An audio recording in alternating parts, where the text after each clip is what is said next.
Please bow.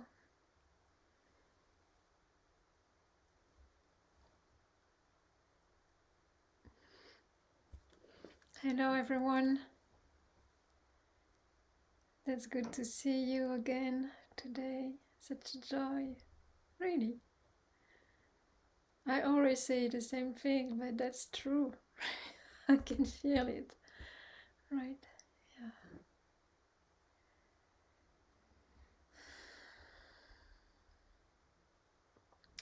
For a few moments we can reconnect to our wish, resolve to cultivate mindfulness, awareness, aware actions, aware speech, conscious thinking.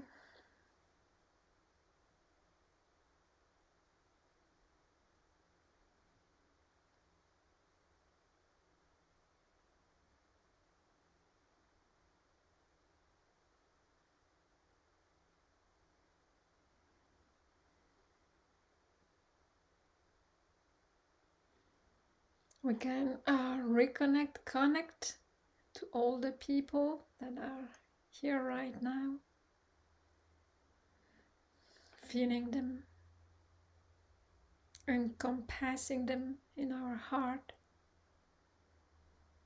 spending this time together right now, and also thinking about all the people who will join later through the recording. Welcome, welcome everyone, brothers and sisters, gathering around the Dharma.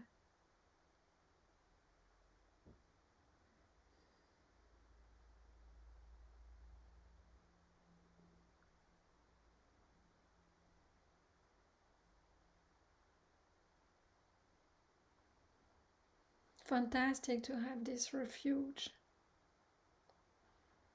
this moment spent together, bringing attention back within, being curious about what's going on inside.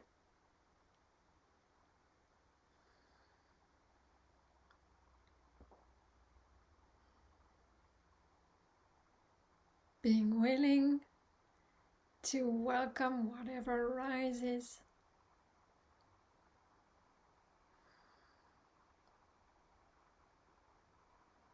And welcome whatever is felt.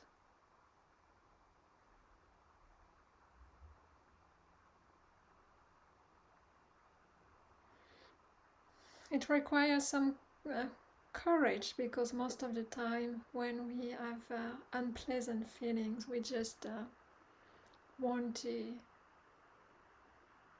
find something to avoid it. So if we have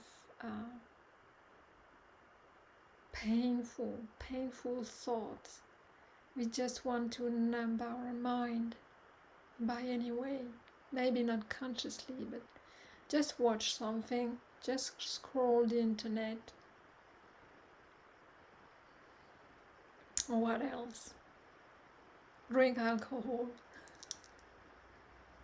Let's have some fun instead of watching our difficult patterns of our mind, of the mind, right? So now instead we sit. Instead we have this strong resolve for the next 20, 30, 1 hour, 2 hours. I will come here, I will watch. Of course, it's not watching from a very personal point of view, it's just letting the effortless awareness to watch everything. But of course, at the beginning we can shape a little bit our perceptions, our state of mind, bringing back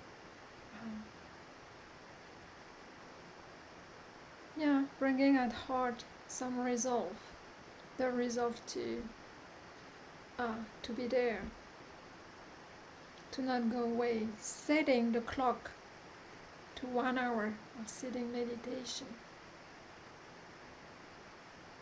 20 minutes, 5 minutes, whatever. You set it, you stay.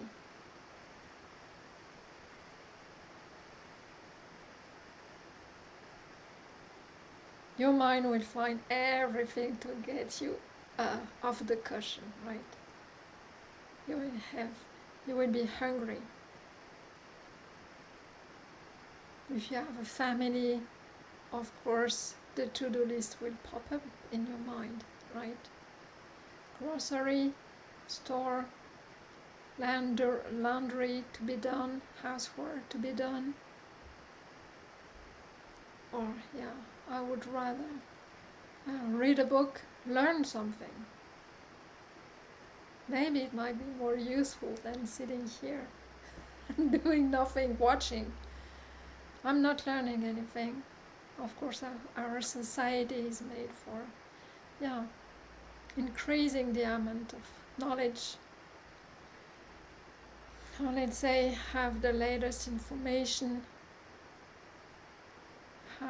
What about the world? What's happening in the world? Well, what's happening in our world right now? This is what matters. For a moment, we have to seclude ourselves from the world, because really it will keep turning. It will have its own dynamics, with or without you. So for a moment we seclude ourselves from what we rather do. See?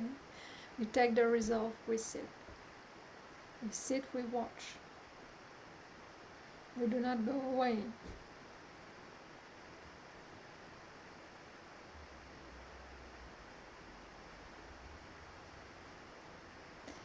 And if you do that for 1 hour, I'll stay there. I watch my negative thoughts. I watch my positive thoughts. I watch my heart changing over time, being bored. I will watch my restlessness. I will watch my sloth and torpor, wanting to sleep instead of watching. I'm so tired. Or rather, you can stand up and keep meditating, watching. You can also walk. If you are too tired and falling asleep, well, better to resolve to stay even when you are tired, or you stand up and you walk, but still mindful, right? And if you do that, if you keep really with this strong resolve, then it will,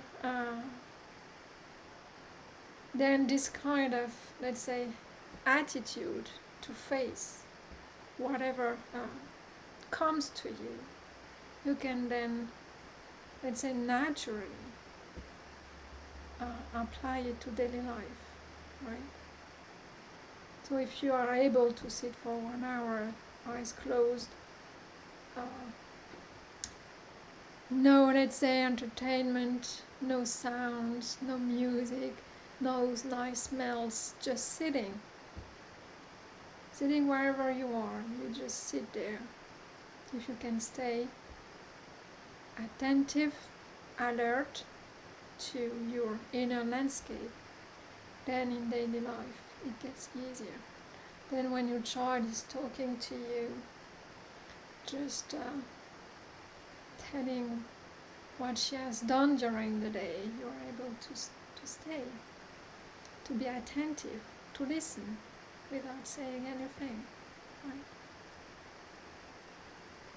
Just being present. When you are present to yourself, then you can be present with others. where you're at a work meeting, right? When the agenda is, maybe it's not interesting, the bullet points, the topics that will be covered. Oh no, I'm not oh no, I'm not interested in that. Oh no, not that. Again, a talk about that. And then, yeah, whatever. You know how to sit, and let's say how to endure.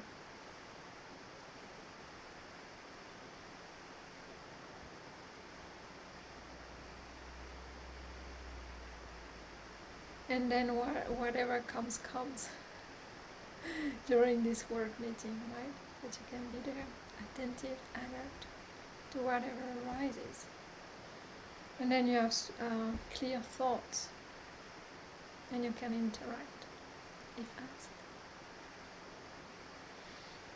Or in a difficult situation when there is conflict, then you are there. You are being able to stay present in the unpleasant, with the uncomfortable situation, without having necessarily the need to speak up, the need to react, the need to separate, the need to give your point of view.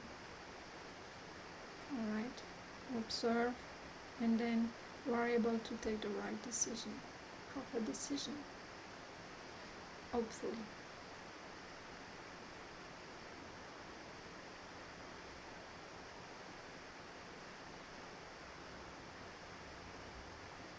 So this is why there is often a misunderstanding about meditation, because it looks like we are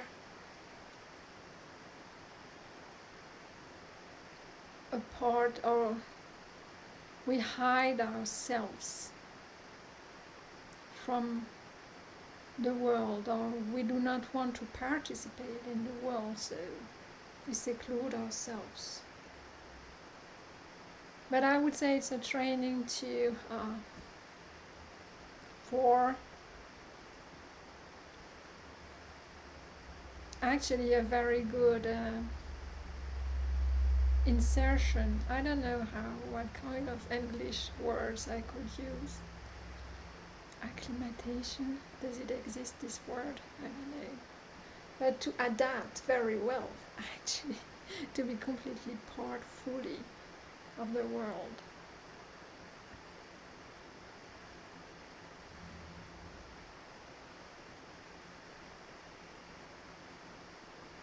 So maybe for a short moment, or for some time, you seclude yourself, just step back, do your formal practice, and then come back and be open, as you were open while sitting, open to everything coming up, bubbling up, welling up. It's no difference. You face everything. There is no real internal, external.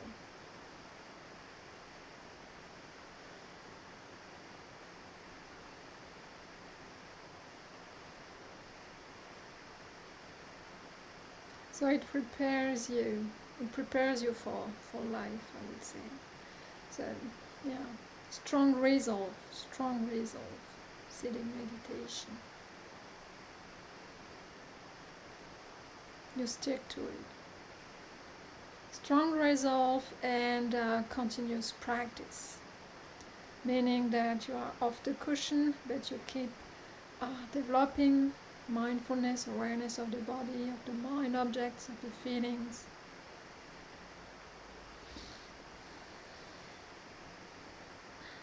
When you walk, you stay mindful.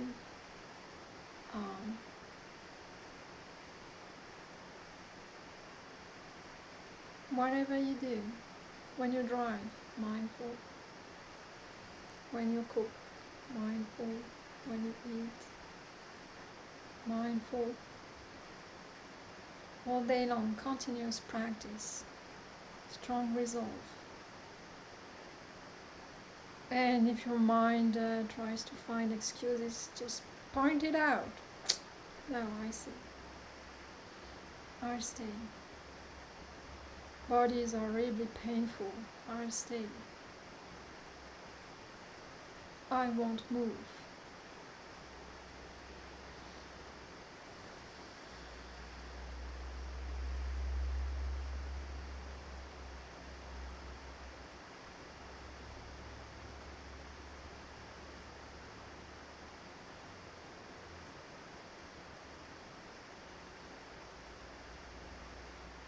So again, the computer is becoming very, very hot. So it's just making a lot of noise.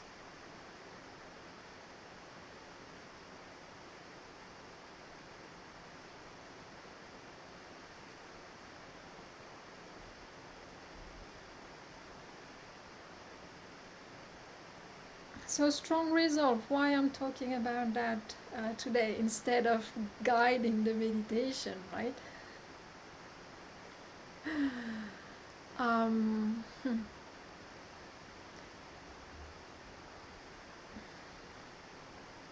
Because we have the tendency to stay comfortable, maybe to do 20 minutes meditation. What, 20 minutes a day? It would be good for well-being, but if you want to really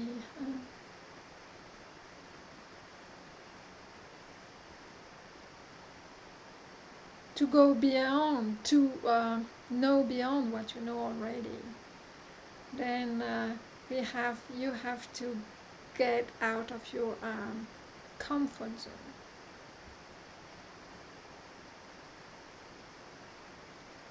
So if you want to, let's say, see or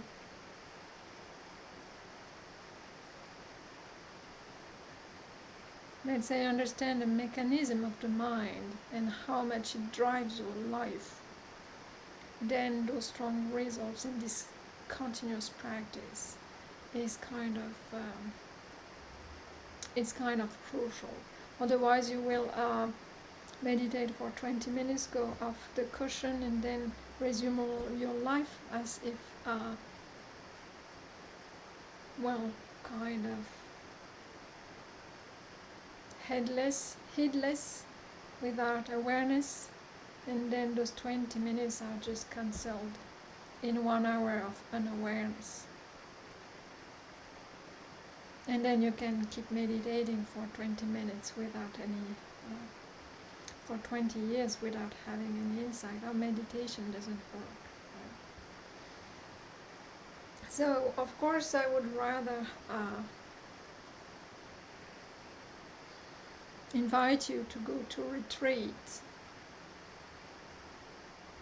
So 7 days, silent retreats, best. Then do 1 hour sitting meditation, 1 hour walking, 1 hour sitting, 1 hour walking, and so on, all day long, 7 days.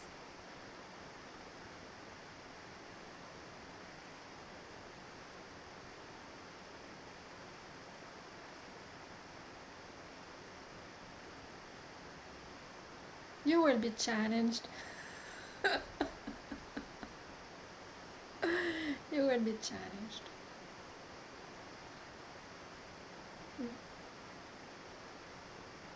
Because in daily life, without much mindfulness, awareness, there is, we often talk about clarity of mind, right? Clarity, what does it mean? Clarity of mind, yes. Actually, when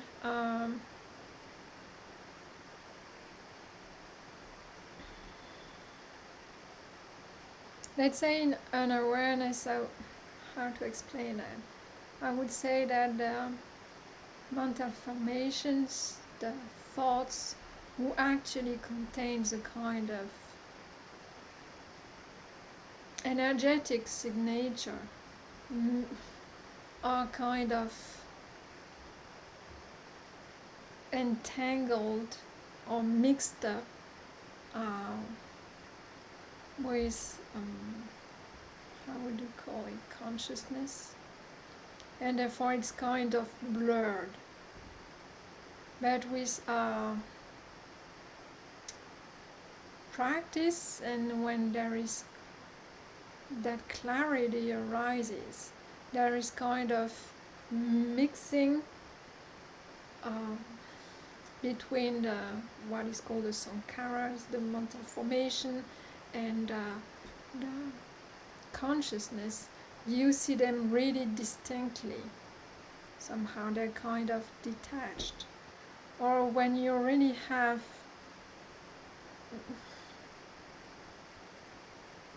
when you reach that kind of clarity, then everything is kind of singled out. So you perceive very clearly what is thoughts, what is physical sensations, the perception, what is the body shape, what is the different kind of sense consciousnesses. Those are become very, very clear, and they are no longer kind of activating, blurring consciousness, or it's called the chitta in the Theravadic tradition. And as a direct consequence, even the seeing, even the way you see things, it becomes very clear. Like you no longer need glasses. It looks like very bright. Everything becomes very bright, very clear, and even with very vivid colors. So when we talk about clarity, it's not only a concept, it's really experienced. But for that you have to go through a kind of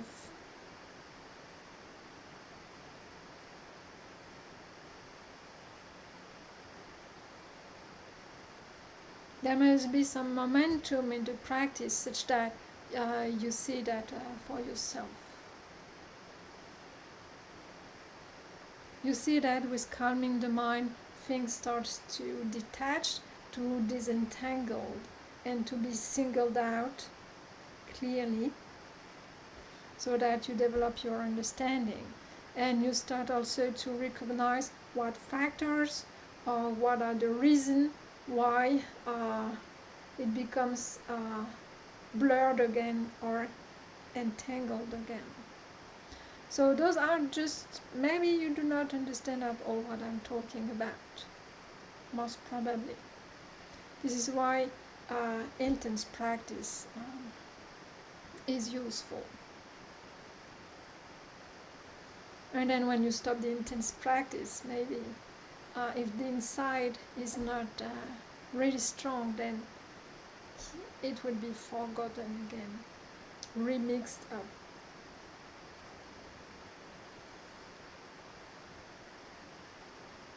We talk about boundless heart, but when there is the roots of suffering, this heart kind of shrinks and is mixed up, and it blurs things. It blurs the world. It blurs the way things are, and it looks all like a theory or strange concepts, but you can really make the experience of it by yourself, by doing the practice. What is the practice?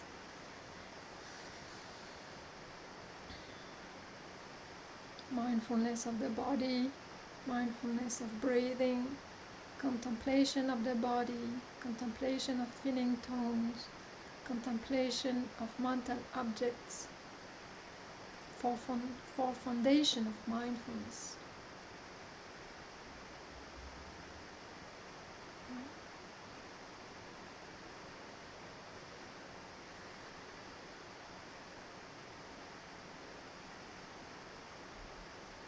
actually through the practice, when you get momentum through the day,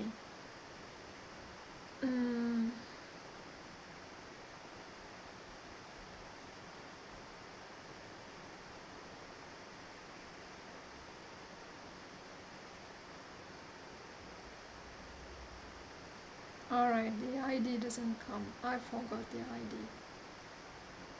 It was erased. So, you will see that, for example, Sunday it's almost noon. Let's say that you have no plans. Let's go for 1 hour sitting, 1 hour walking. 1 hour sitting, 1 hour walking, 1 hour sitting, 1 hour walking, and you will see that there is some kind of momentum in the practice. You gain more and more knowing, or the ID came back. Yes, this is what I want to say. That there is more and more, you become more and more subtle. Alright. Then you start the contemplation of the body to see the inside the body very, very clearly.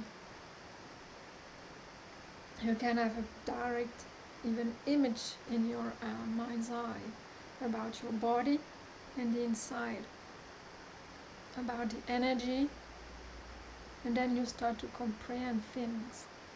Directly experienced, not explained to you, directly experienced by yourself. You become very, very sensitive.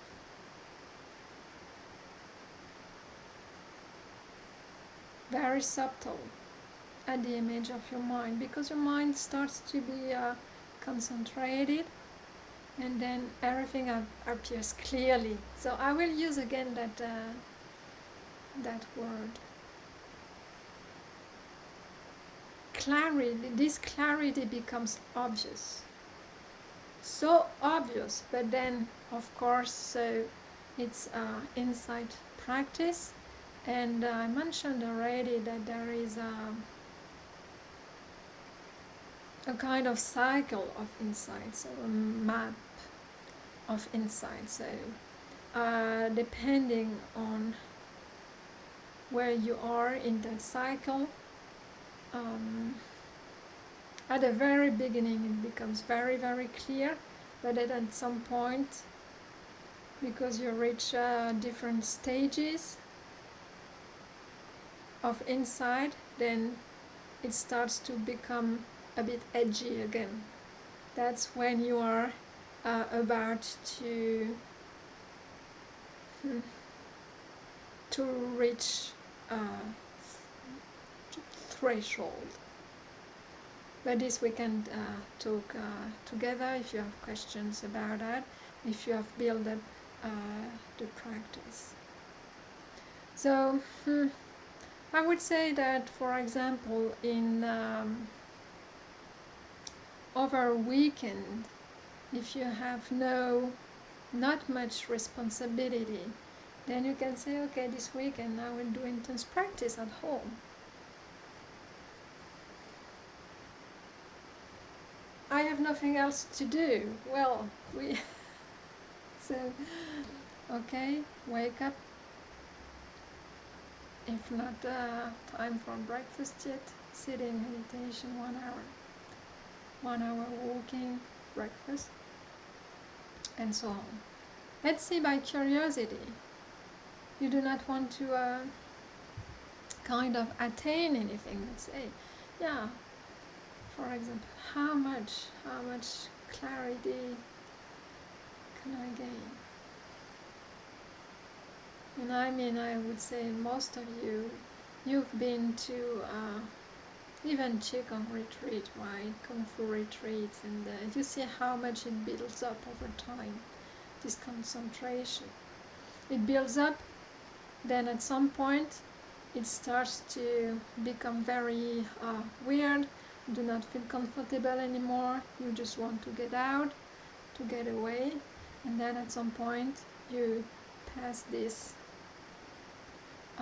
difficult moments, and then it comes down again. And this is after 2-3 days that you start to understand things. Oh yeah, it becomes clear. So it has really an effect. So you don't have to wait to go to retreat center, meditation center. You can do it at home. You just need what? You need a sitting cushion, and you need a corridor for walking meditation, or go outside in your garden, or even walking from your kitchen to your living room, back and forth, back and forth. So you can say, okay, what I'm gonna learn to walk in meditation, it looks so simple. You gain everything.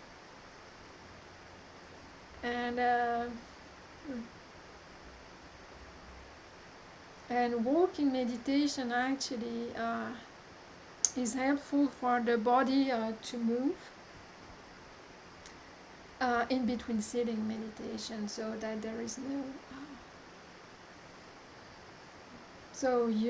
to make the fluids circulate inside the body.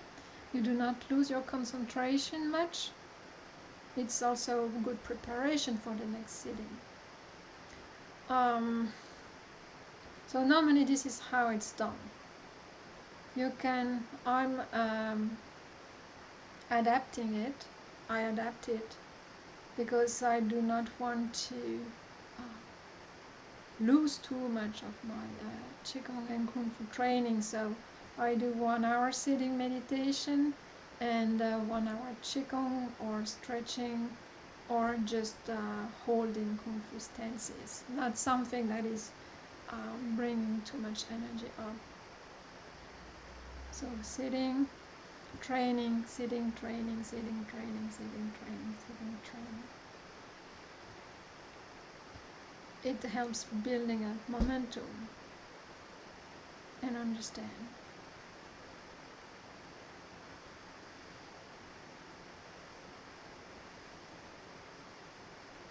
And you do not do anything else if you can. Alright?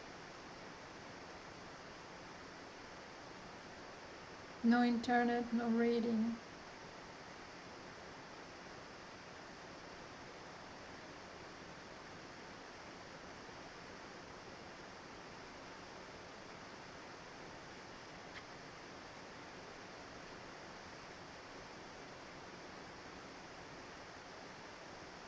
So you might think, oh, what an awful teacher she is.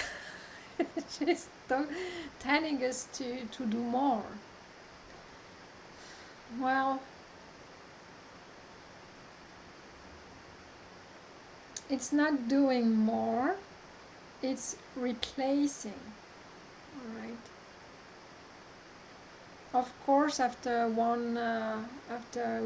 week at work, we want to chill, we want to have rest, and we want to rest. Yeah, we want to rest. We want to have a joyful time, right? Or a pleasant moment. Just doing, I don't know what you are doing over your weekends, but the practice can actually do that. It can bring you incredible bliss in the body. It is very resting, actually. You will maybe notice that you will need to sleep less. You will need to eat less and have the same amount of energy.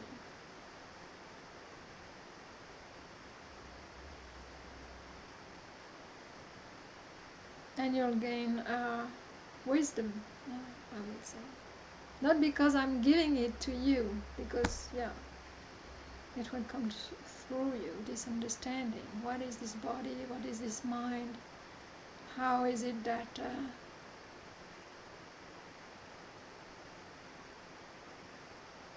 I feel so much as an individual? How does it feel that I have so much of that suffering? Because through the practice, during the practice, you will look at, let's say, at the three characteristics, which are the fact that everything that arises is actually really impermanent, uh, not constant. Nothing in that world is constant. Nothing stays, everything comes and goes.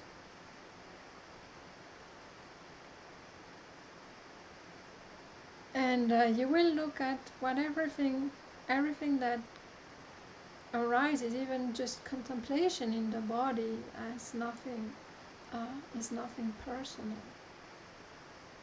And because it's also not even joy, pleasant feelings, or everything that we enjoy just always go away at some point, and it creates suffering.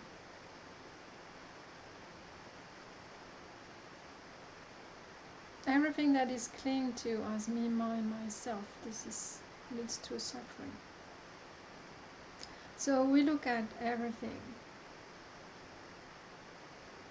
And this understanding will be actually very liberating. You will come to a kind of detachment or dispassion. It's not indifference. That doesn't mean that you will not be enjoying your life, right?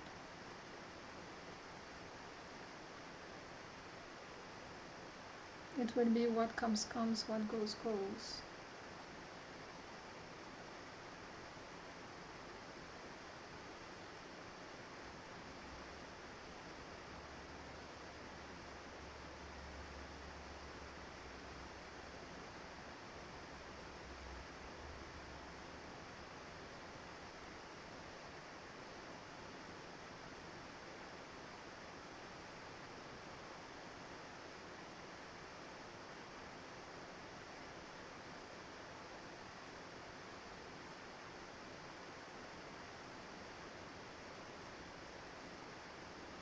It's always good if you do this kind of intense practice by yourself to, if you're having difficult times, to have a teacher around. Or yes, of course, for you, you can contact me anytime if you do that. All right.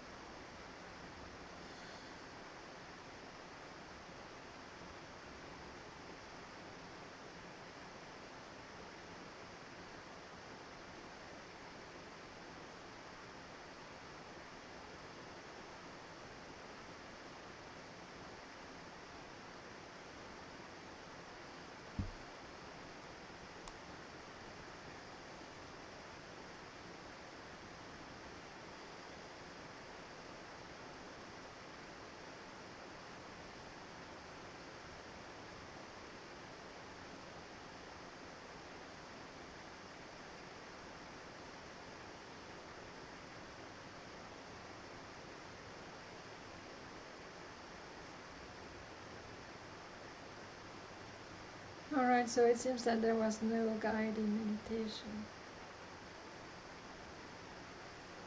today.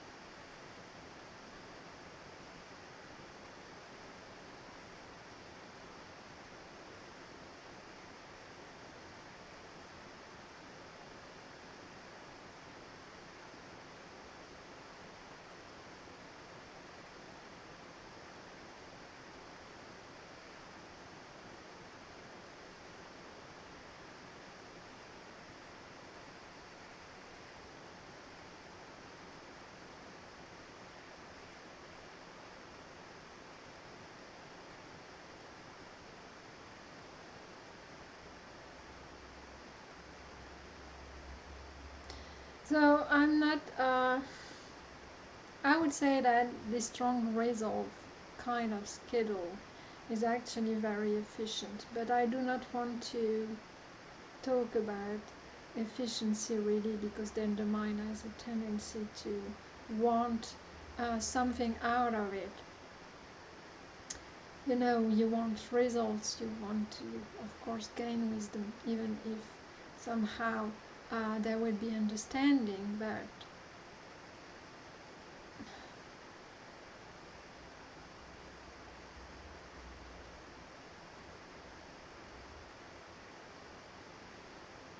yes, let's say that we have to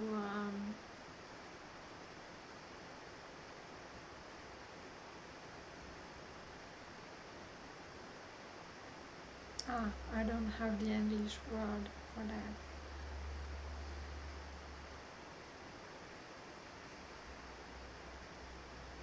To stay in balance. So we have to put some effort, but not too much. All right, this is the right effort. For example, in Buddhism, in the Noble Eightfold Path. And there is this analogy, if I remember correctly, that the Buddha gave when he was asked, how did you went to the other shore? How did you manage to cross? Meaning, of course, being fully enlightened. And he say, well, it's like when you are swimming and you want to go, so, let's say, somewhere. So either you do not swim and then you drown, or you go too much energy and then you're tired, and then once again and again you do not reach the other shore. So it's in between, all right. But still, resolve to go. Continuous. Do not look around. Do not be distracted. You go. Not too slow, not too fast, right effort, continuous.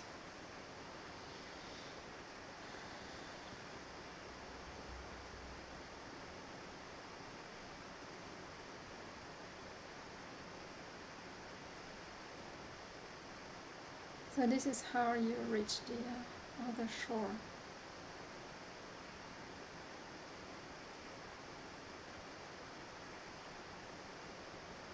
There is no secret, I would say.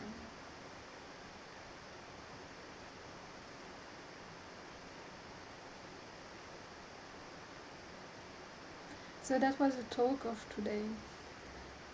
Thank you for listening.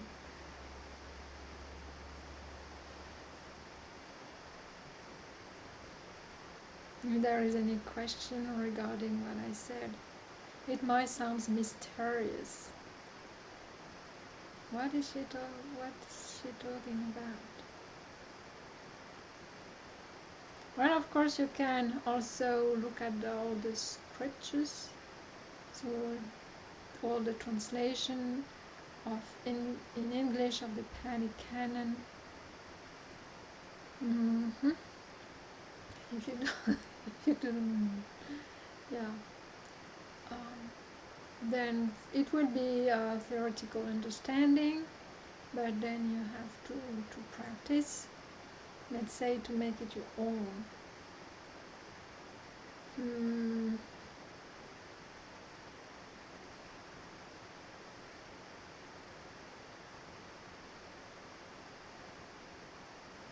I was thinking, yes, so shall I show that book? So I liked you're welcome. I liked very much the looking at the phenomenology of the mind. So this, I had a strong attraction for that. really the unraveling the exact mechanisms of all of this this being. How does it work? Okay, how does it work? I would like to understand it. So. And so I used a lot this book. So it's the Visuddhimagga by Buddhaghosa. And so it's written in French, but this is the path of purification, the English translation. It was written maybe, I don't remember exactly. I have problem knowing and quoting exactly things. So I would say that it's maybe 5th century after the death of the Buddha, and it was written by Buddhaghosa, maybe. Please correct me if I'm wrong. And it's kind of a methodology book, or a kind of sum up of the entire Pali Canon. It gives you the method, let's say, and to purify your mind and to reach enlightenment according to the Pali Canon. And so you can also read that book and then let's say find a bit of what I told you. It's more precisely explained in that book. And then you can do the practice and say, oh yeah, they're right. Oh yeah, this is exactly. It looks like what I've read. Or no, it's not like this at all. Why? And then start inquiring, right?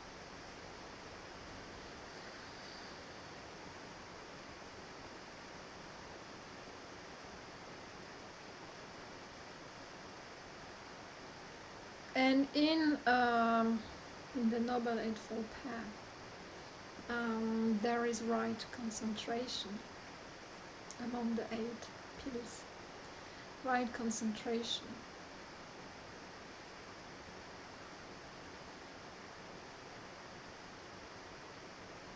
And right concentration occurs through constant practice.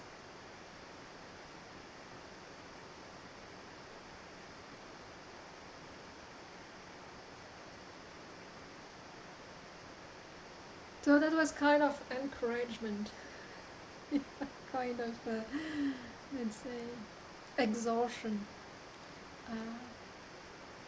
for you to practice, to use your afternoon. Yeah, unraveling wonders through meditation.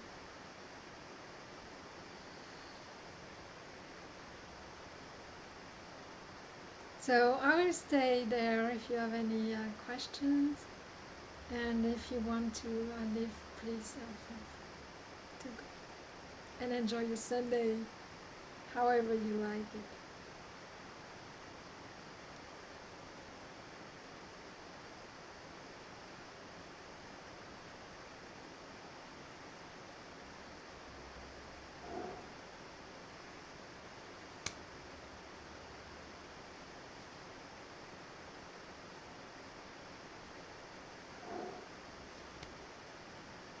Thank you. Thank you. I don't know what's the German translation. Yes, but it's Buddhaghosa. But yeah, I do not. Yeah, it's this one. All right. I do not expect you to read it. You have to have a taste for it because it's very special way of reading, and yeah, you need to be interested in it. When I found it, it was like I was rediscovering something that I knew and that was lost. So I read it and I found it very oh, I want to try that, I want to try that, I want to try that. What are they talking about? I should sit and practice and see. So, and it might be very heady if you do not do the practice, or if you do not have a teacher explaining you the things. And I mean, it's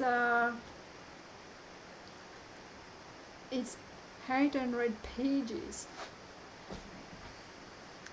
so it's very a big book, and so we have to also find a balance between reading the theory and practicing. But if you are interested in it, after reading one or two chapters, if there is real interest in that tradition,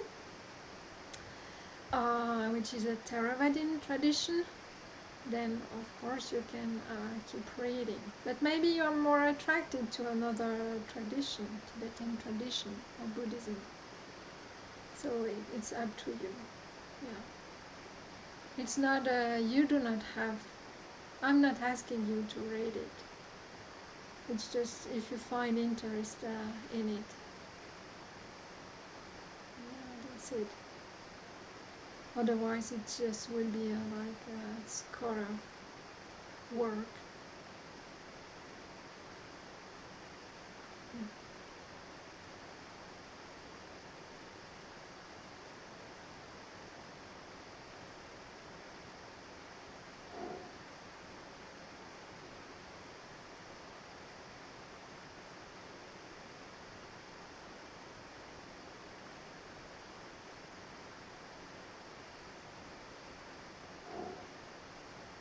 Yes, please, go.